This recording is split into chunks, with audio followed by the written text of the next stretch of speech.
NBA 2K rating recap for December 12th, 2025. We got 7 games to get through from Friday night. The Chicago Bulls moved to 10 and 14 on the season with a 129 to 126 victory over the Charlotte Hornets, ending their 7-game losing streak, and it coincided with the return of Isaac Okoro to the lineup.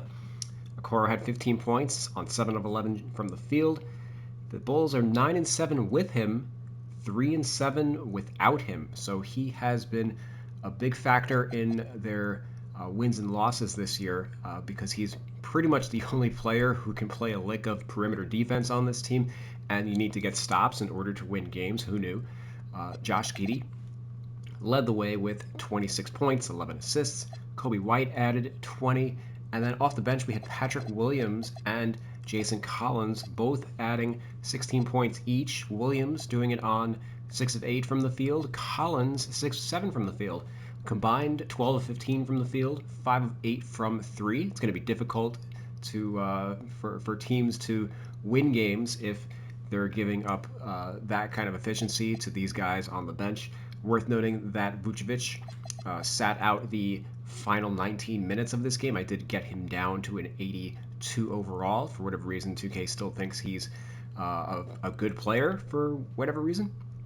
But obviously Collins was playing well down the stretch. Jalen Smith is also back. So they have a nice little three-headed center rotation going on in Chicago. They don't necessarily need to play Vooch big minutes. They can just go with whoever's got the hot hand. The Charlotte Hornets, they dropped to 7 and 18 with this loss to the Bulls. LaMelo, though, was out again, so it's kind of a wash. Everyone else had to step up with the playmaking. Con Knipple led the way with 33 points, 9 assists. I think 33 is his season high, and 9 assists also might be his season high. I can't remember if he triple-doubled or not this year. But Miles Bridges, he added 32 points as well. Shades of that Milwaukee game where both him and Khan combined for 64 points. This time they combined for 65, but in a losing effort. They also combined for 16 assists, 9 for Khan and then 7 for Bridges. Brandon Miller added 18 points, but he did so on 8 of 22 from the field. He did chip in 4 assists, but his efficiency has been really lacking this season, obviously having a little bit of an injury-riddled campaign. I've got him down at 81 overall, -2 from where I previously had him at. KJ Simpson got the start as pretty much the only point guard on this team right now by default. 10 points, 3 assists for him in 25 minutes. Zion James was functioning as the backup point guard behind him. He played 26 minutes, had 14 points. And then Josh Green made his season debut. He came back from shoulder surgery that he suffered back in April. He had 2 points in 17 minutes, maybe getting a little bit of tick given that Zion James was playing out of position at the 1. Otherwise, with everybody fully healthy, the Hornets are probably going to prioritize Zion over Josh Green unless he's able to carve out something in the near future while everybody's kind of sidelined right now. Going over to Detroit, they moved to 20 and 5 on the season with a big win over the Atlanta Hawks, a 142 to 115. Balanced effort all the way down for Detroit. They actually set an NBA record in this one. 8 players in double figures, and then they had 12 players with 7+ points. That is the NBA record in terms of like scoring balance. So Big Stu led the way with 17 off the bench, just to give you an idea of how balanced everything was. Cade with 15, Robinson 15, Jalen Duren with 14, Astar Thompson 12, Holland 12, LeVert 10, Jaden Ivey 10, Tobias Harris 9, Javonte Green 9, Donis Jenkins 8, Marcus Sasser 7 in 4 minutes, and then Paul Reed was the low man in this game with 4 points. So yeah, 12 of the 13 guys that played all scored 7. If you recall, at various points in NBA history, I think there was only like a 12-man active roster, so that's in part why it is an NBA record. And obviously things were a little bit of a lower scoring era, not the easiest thing in the world back then to score 7 points in 4 minutes as it is today. Heading over to Atlanta, we'll do a little mini breakdown on them as I've gone in pretty extensively on them this year. They're one of the more interesting teams, and obviously The absence of Trae Young has also factored into a lot of the team's development. But they dropped to 14-2 on the year. Nickeil Alexander-Walker led the way with 22.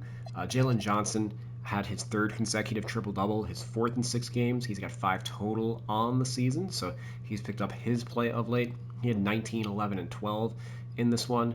But I think the Hawks overall are just starting to wear down a little bit without Trae and Kristaps Porzingis. They're currently 15th on offense and 15th on the offense and defense, and they're 16th in net rating this year. I think the Onyeka Okongwu stretch 5 thing has been a little bit of a double-edged sword for the team. Okongwu, since his 8-3 game versus Utah, where he really established himself as a credible three-point shooter, he's taking 7 threes per game, 7 twos per game, and then only 2 free throw attempts per game. Before that game, he was only taking 3 threes a game with 7 twos a game, and he was taking 4 free throws per game. So his free throw rate has essentially cut in half because he's spending twice as much time on the perimeter as he used to, and that also reflects in his offensive rebound rate, which that dropped down from that got cut in half. It's 6% right now, down from 11% last year. So there is a little bit of give and take with that style for a big. Luke Cornett always stands out as a really pivotal example for me, in that he came into the league as a stretch 5 with the Knicks, and then just completely abandoned the shot in subsequent years. Like, he was just a journeyman player for the first 5 years of his career, and then he gets to Boston and he just completely stopped taking threes, and instead was focusing on, he's 7 foot, 7'1", 250, and he's a pretty good finisher around the rim. So he's just been crashing the glass hard. You can see it reflected in his offensive rebound rates. He just abandoned being a stretch 5 and is, he's providing value in the traditional center ways, and that's something that Okongwu, he previously was doing, but that's no longer the case because he's out behind the arc. You see, last year he averaged 3 offensive rebounds per game. I think that the Kristaps Porzingis injury has also been a factor in that. They didn't intend to use him like this. I think they would have preferred to actually play him next to Porzingis quite a bit more than they've actually gotten to, given his absences. Although his absences have kind of been predictable. He's never going to be an 82-game player, but I do think it's a valuable component for the team to have, given their constraints. It just hasn't been entirely additive as you might think. A player added. He's a 3-point range guy now. He's a total stretch 5. Well, yes, but he also took away something from his game in order to unlock that. So it's kind of like a necessary evil, because they have Dyson Daniels starting, and he's not a shooter at all. So they basically, and they're running things through Jalen Johnson's the de facto point guard of this team, right? So they need to open up driving lanes for Johnson to be able to drive to the rim. So that's part of why Okongwu was not hanging out around the rim. But yeah, I think maybe shifting a little back in the other direction. He doesn't need to be taking 7 threes per game. 4 to 5 is probably fine. Just keep defenses honest, and keep crashing the glass. Because that's a big part of what makes Okongwu tick in the first place. So I do have him at an 82 overall, -1 from when we previously checked in on him. Dyson Daniels, and I guess before we get on Daniels, Okongwu, I did drop his rebounding badges just to reflect. He's also not rebounding as often on the defensive glass either. So I did drop his rebound badges from silvers to bronze. It's worth noting that 2K has him as a gold rebound chaser, which is severely out of date if he's not grabbing offensive rebounds at all anymore. But just checking out on Dyson Daniels, he's taken a step backward on both ends. he's still one of the best ball thieves in the NBA. Has a 3% steal rate this year, but that's also minus 1.2% from last year. He had 4.2% as a starting guard last year, which not only led the league, it was like the best steal rate that we've seen from a starter in like 20 to 30 years, really since like the hand checking era in the NBA. So he's not a lockdown guy. He's really just a passing lane type of defense guy. So like he's okay as a or he's above average as a perimeter stopper, but he's not like elite like a Drew Holiday or some other guys, Alex Caruso, etc.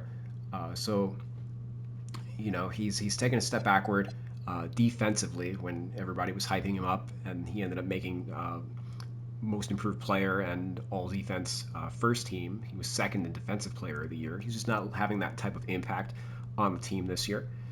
And then offensively, he's also taken a step back. He's shooting 19% on threes, and he's just completely abandoned the shot for the most part. He's only taking like 1.7 per 36 minutes, which is a big step down from the 3 per 36 that he was taking. Like that in itself was already a below average rate. So this is like, he's basically like Rajon Rondo. Obviously, he's not a threat from the mid range either. Really just a driver. He's not really being aggressive on his drives either.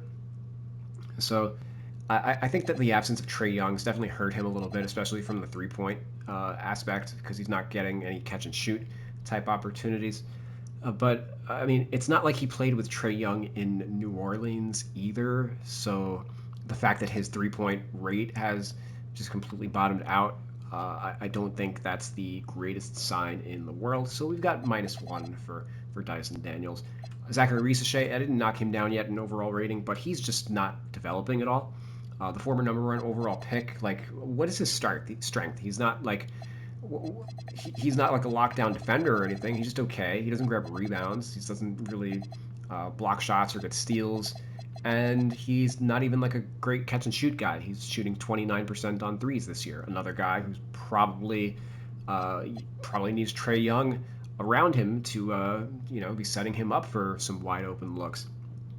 So I think I think I especially me in particular, I was kind of quick to say that and Trae Young was having a miserable like statistical year in his 5 or 6 games that he played this year. He's not dead yet. He still has a vital role to play on this team. Obviously, he makes their defense a lot worse, but especially with like Porzingis sideline, they definitely need him to raise their floor offensively a little bit. And KP, for what it's worth, like he's been effective. Like his stats are great on the year, but he just again has not been able to get into the lineup. He's only played 13 of 26 games this year. Like the drop off from him to having to play Mo Gay mid-20s in minutes, that's a huge downgrade. So that's essentially what's also forced Okongwu to be more of a stretch 5. They were expecting Okongwu to be like backing up the 4 and the 5 this year, and they get like awesome minutes out of their front court for the entire game, but they have to go to guys who essentially are like fringe-ish options. Is not certainly not helping them while they're also missing another key player. Let's head on over to the Philadelphia 76ers.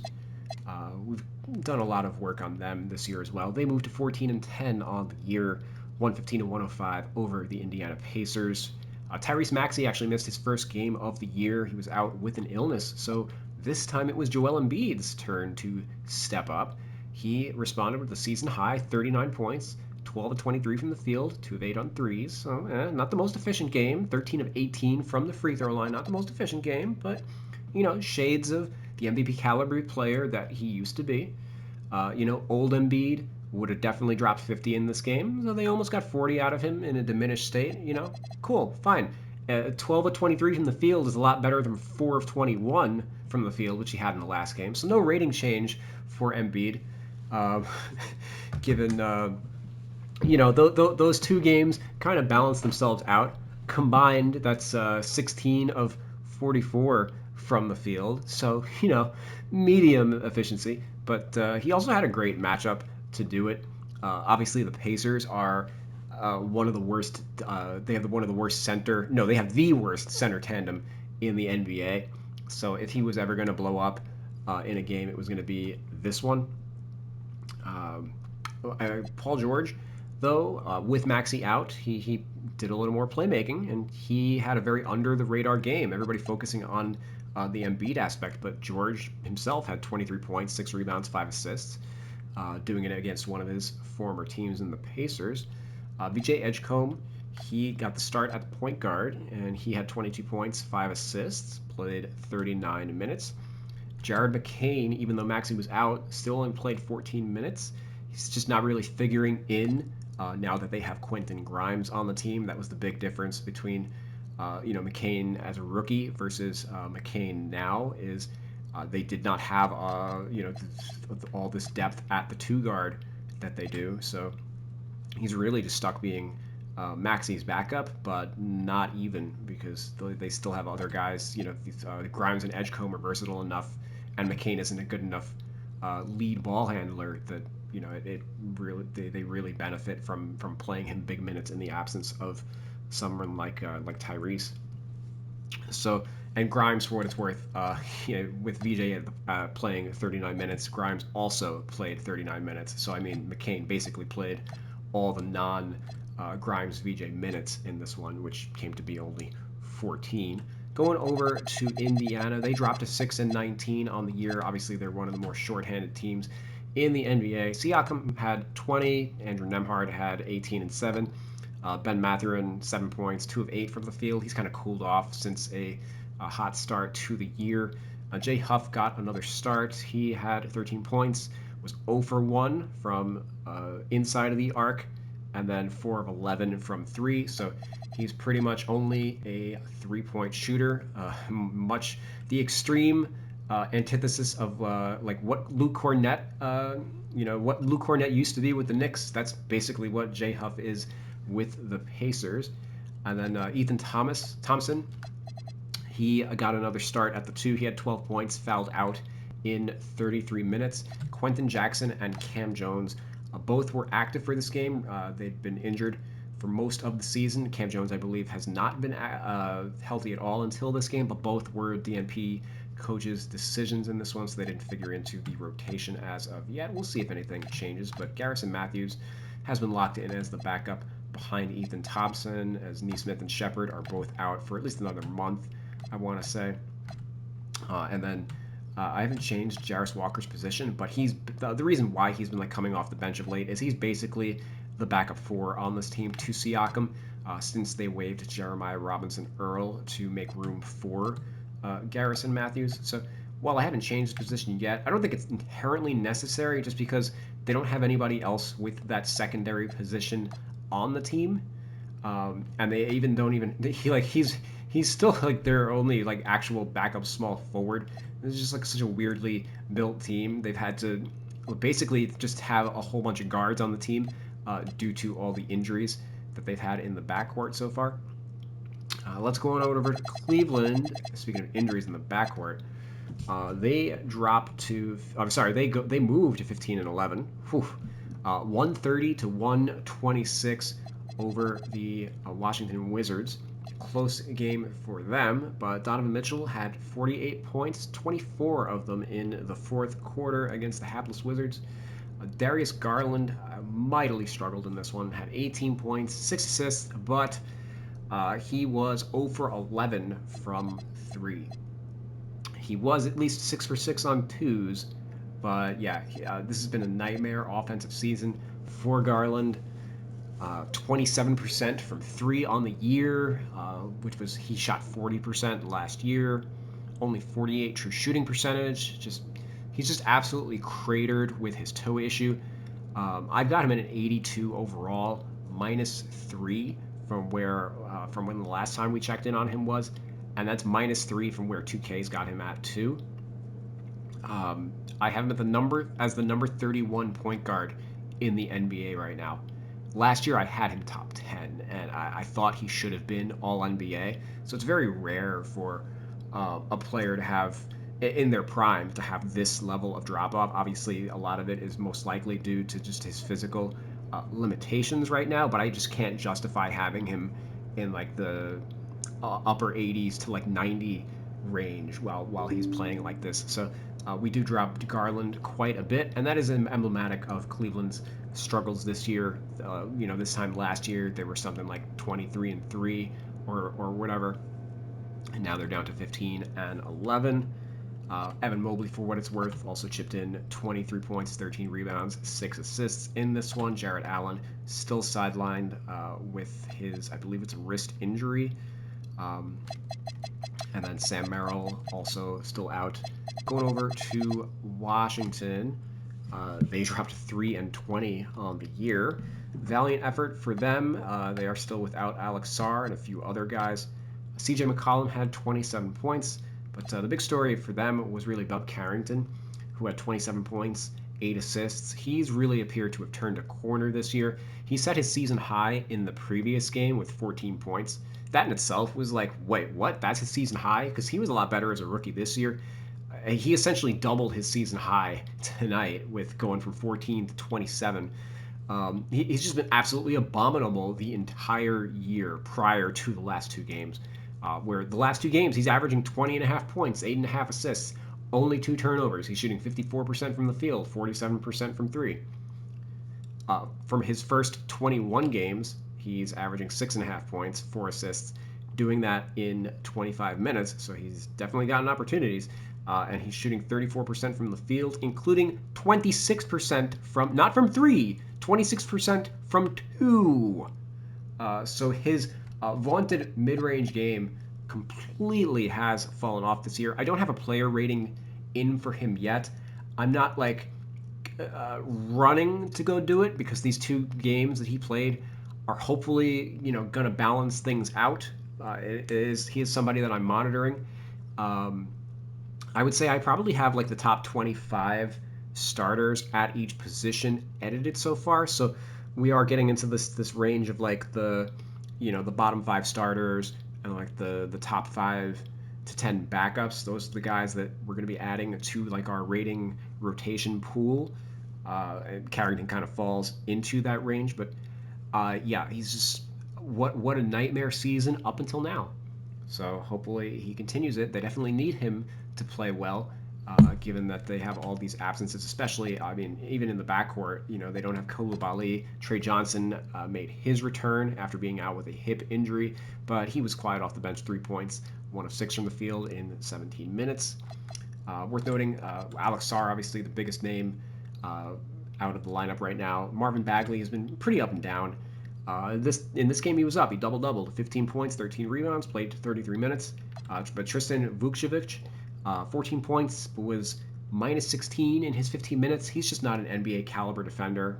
Every now and then he'll put up some decent scoring lines, but it's kind of on a completely non-competitive team, so it just kind of doesn't really matter. He's like the backup version of Nikola Vucevic, where yes, he's a floor stretching center. He can put points on the board, but what's happening on the other side of the court that's not necessarily showing up on his stat line that make him not all that valuable. Jameer Watkins, for what it's worth, played 29 minutes in this one. He had a career high 15 points off the bench. So just another guy on a 2-way contract who will have to get his rating up as he's obviously playing a much larger role given the injuries to a few of the wing players on this team. Chris Middleton also out in this one, and Cam Whitmore has kind of fallen out of favor in Washington as well. Let's move on over to Memphis, where the big story for this game, they fell to the Utah Jazz 130 to 126. They dropped to 11-14 on the year. Ja Morant made his return, his triumphant return from injury. Had 21 points and 10 assists, but he did that on 7 of 20 from the field. He played 25 minutes, also had 4 turnovers, and he gave up 39 points to Keontae George. So, it kind of more of the same from what we previously saw from Ja. It's only one game, but, I'm not... You could look at the stat line of 20 and 10 and say, oh, he's, fix everything that's ailing the Grizzlies. I am still a little skeptical on that. But Zach Edey, this was his first game missed since returning. Him and Morant have not played at all together together this season really. So rather than Jacques Landale starting though, it was actually Santi Aldama. He had 22 points, 7 rebounds, played 36 minutes, but his lack of toughness overall, he's a pretty frail 7 foot. Definitely reflected in some of the Utah stat lines that we'll get to in a little bit. But Jaren Jackson Jr., he only had 12 points, 5 rebounds, shot 5 of 13 from the field for his 12 points. He missed 2 free throws as well. They just need more out of him with Zach Edey out, given his huge contract that he got a big extension, renegotiation, and extension. So he's making a crazy amount of money this year. I believe about 40 million or so. So, he's kind of just been going through the motions this year, and they just need more. Has much of a part of their decline this year as Ja, I would say. Jalen Wells, he was solid, 19 points. He's more or less over this slump that he had to start the year. Colin Coward, 17 points, 12 rebounds, 6 assists for him. So he's been a solid rookie for them, kind of making up for the decline of KCP.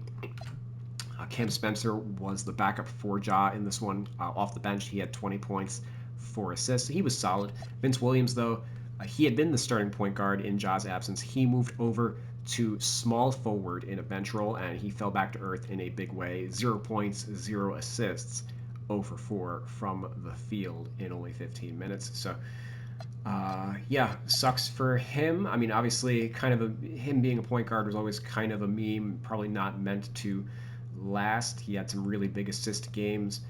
Maybe he should go back to that role because it's clear he didn't have much value offensively in this one, playing off the ball. But yeah, not the greatest performance for the Memphis Grizzlies in this one, losing to the Utah Jazz, who got their 9th win of the season. They were 9-15. I got to reactivate Lauri Markkanen, but Keyshawn George, as mentioned, he had 39 points in this one. He shot. I also added 8 assists. He shot 12 of 20 from the field, 5 of 9 from 3, 10 of 10 from the free throw line. Lauri, he added 26 points. He's been in and out of the lineup a little bit. Kind of going through I wouldn't say going through the motions, but Utah is just they're not really trying to win games. They want to keep their draft pick. He's been a lot better this year than he was last year when he was dealing with an injury. He's been like a steady for them, but it hasn't really reflected in the win-loss record for the most part. But where Zach Edey's absence was actually felt was not with Lauri Markkanen's performance, or maybe somewhat for Keontae George. I'm sure he was driving to the basket at will, but Jusuf Nurkic, he had a 13 points, a season high, 17 rebounds, 7 assists. He was 6 of 9 from the field. He's, of course, not the most efficient finisher in the NBA. I haven't done my rating on him yet, but his layup rating, and I would drop his dunk ratings most likely, and then his layup rating is kind of around where I'd have it. I don't know if this is necessarily accurate. Certainly the 88 mid-range is not. I don't know what 2K does with some of their mid-range ratings. They don't understand sample sizes is what it really comes down to. So if a guy shoots like 5 of 10 on the year, like they'll fucking give him an 88 mid-range rating or something like that. But yeah, Nurkic was efficient in this one. Kevin Love out of nowhere. Season high 20 points for him, 8 rebounds, 20 minutes, 8 of 15 from the field, 4 of 10 from 3. Throwback performance for him. Yeah, I mean, if that's what Utah's centers are doing against Memphis, they are cooked. Remember when Jaren Jackson Jr. was a Defensive Player of the Year candidate a couple of years ago? How can you that's just embarrassing for him to be on the court while these guys are these washed ass guys are just torching his team. Let's go over to Dallas. Speaking of not quite washed guys, They moved to 10-16 on the year, nipping at the heels of the Memphis Grizzlies and the Utah Jazz, 119 to 111 over the Brooklyn Nets. They have won 5 of their last 6 games, so they definitely turned a corner since AD came back. 24 points, 14 rebounds, 3 steals, 2 blocks for AD. Cooper Flagg has also turned a corner, 22 points, 8 assists, 10 of 16 from the field. He's the top rookie again, basically over. Starting him at point guard was obviously the wrong decision, but he's been a lot better over the last month or so of the year. And Najee Marshall, 17 points, started this game. NBA.com listed him as a guard, which would mean that he was like the shooting guard in this one. But when you actually look at the lineup data, he's the power forward. It was actually PJ Washington who was at shooting guard in this one, subbing with Max Christie. Max Christie's come off the bench over the last 2 games, and he had 13 points. So I guess that makes sense. Like, Washington's a good perimeter defender, but just such a weird, he's a starting 4 himself, but like they're so committed to having to starting all the best players on this team are 4s. So even when they wanted to start like Lively or Gafford at the 5 and Davis to the 4, we're looking at like playing Washington as like a possible 3. So him playing the 2, and maybe it's a little superfluous with like Flag. Maybe he's like kind of the 2 on defense, but yeah, this certainly threw me a little bit when I was examining it. Like, it's kind of difficult to like really execute it in 2K terms. I think I have him. Yeah, he's a power forward with his secondary position as a 2 guard. Is like the closest I can get to it, and we'll see how long that lineup lasts. But Christie, I mean, he came off the bench again. He had 15 points.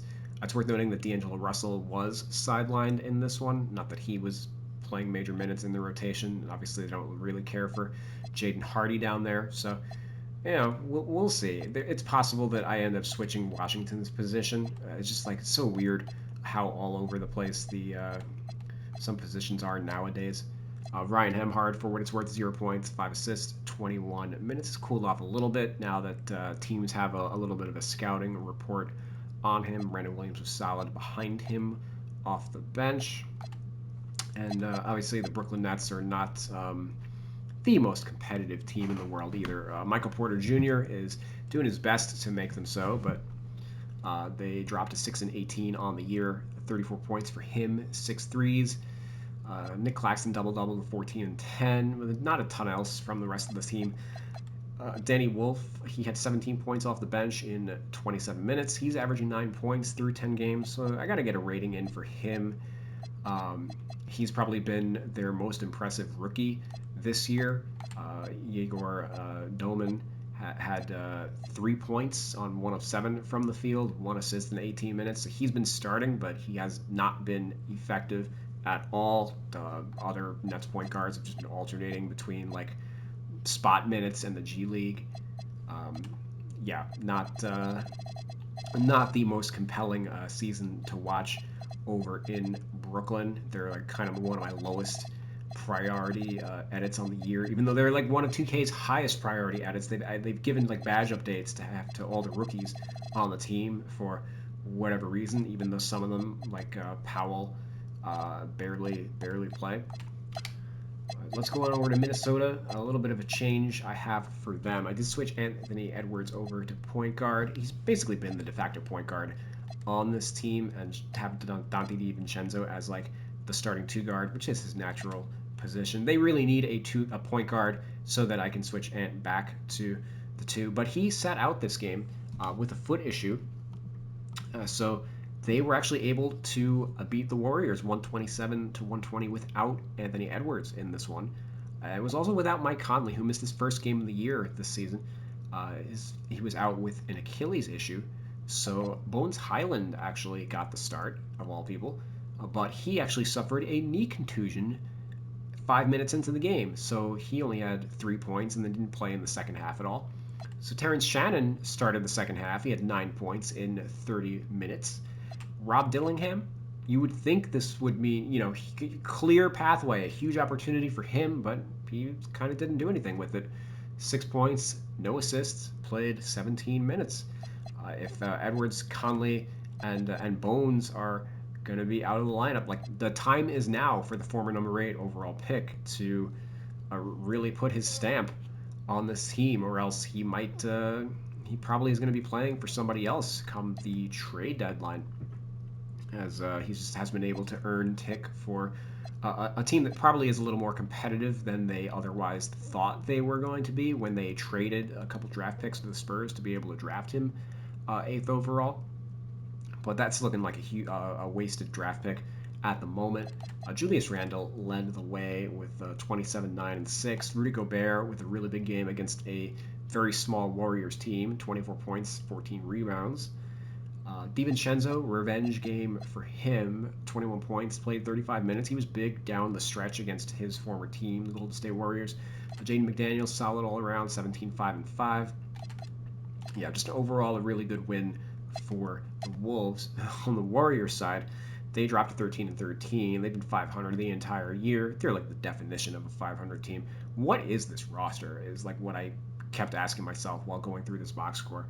So Steph Curry returned, had 39 points, right? That's like, you would think that would be the big story for the Warriors, except they didn't pull it out, given his heroics weren't enough. And it's like, what the fuck is the rest of the roster? Well, Pat Spencer started next to Curry. He remained with the starters. I was anticipating that he'd be the backup behind Steph, but they wanted to keep Podziemski there. So Pat Spencer stays with the starters. Fine, I can get behind that. He's a little bit of a bigger point guard. He can guard the 2 a little bit, I guess. He's feisty. He had 12 points, 4 assists, 2 steals, played 28 minutes. Him starting sent Will Richard to the bench. He was a DNP CD in this one. Jonathan Kuminga was also a DNP CD in this one, as they started Buddy Hield at the 3, essentially. Butler at the small ball 4, Quentin Post at the 5, where he got killed by Rudy Gobert. And then Moses Moody was the backup 3, but also spent some time at small ball 4 in this one. I have him listed as a 2 guard at the moment. Why is everybody on this team? There are 10 shooting guards. What is this roster besides not very good? Draymond's out, right? So so they have 2 star level players, and then literally everybody else is a bench level player, and they're all guards, or even their centers are basically shooters. And then Kuminga's the one guy who doesn't fit that profile at all, and he just can't see the court at all for this team. I just don't even know how to really attack. Gary Payton II played 4 minutes in this game. He's one of the higher rated guys. Him and Richard basically are out of the rotation now in favor of Pat Spencer. Because I guess they need to play Moses Moody at the 4. I don't know. I just don't know what to make of this team. They, more than a lot of these other teams, need to make a move just to kind of rebalance the roster. Because even signing Seth Curry, I understand the familial, nepotistic aspect of why they brought him in for what's probably going to be his final year in the league, but they absolutely didn't need him. He was also a DNP CD in this game. Maybe ensure, for them to sign him right when DeAnthony Melton was also coming back from injury, they just don't need him. They need literally anything else. Moving on from Golden State, I'm kind of at a loss, just total loss on them. Just to preview the NBA Cup semifinals that's playing tonight. We've got the Knicks going up against the Orlando Magic. Magic still without the Wagner Bros. Miles McBride is still out about a week for the Knicks. I don't know. I think Towns played in their last game. He wasn't super effective, but I expect he'll be ready to go for this one. I assume that the Knicks are favored, given that they beat the Magic in their last game when Franz went down. We'll see if Paulo Banchero is able to take on a larger offensive role. But the really big story for the NBA Cup is we've got the return of Victor Wembanyama. He's going to play tonight after an extended absence. And then OKC is basically going to be at full strength with the return also of Isaiah Hartenstein. So that is the game that I am super excited to see. I'm going to try and work on the ratings for those 4 teams just to kind of finish things out so people can maybe play out the NBA Cup matchups in their roster if they so desire. Yeah, I will see you guys later tonight. Hope you enjoyed this video, and we went a little deeper on some of these teams. I was off from work this morning, so was able to focus in a little more, go deeper than I have the last week or two, I would say. My videos have kind of been a little light on the ratings content. Hope you guys enjoyed. I'll see you tomorrow.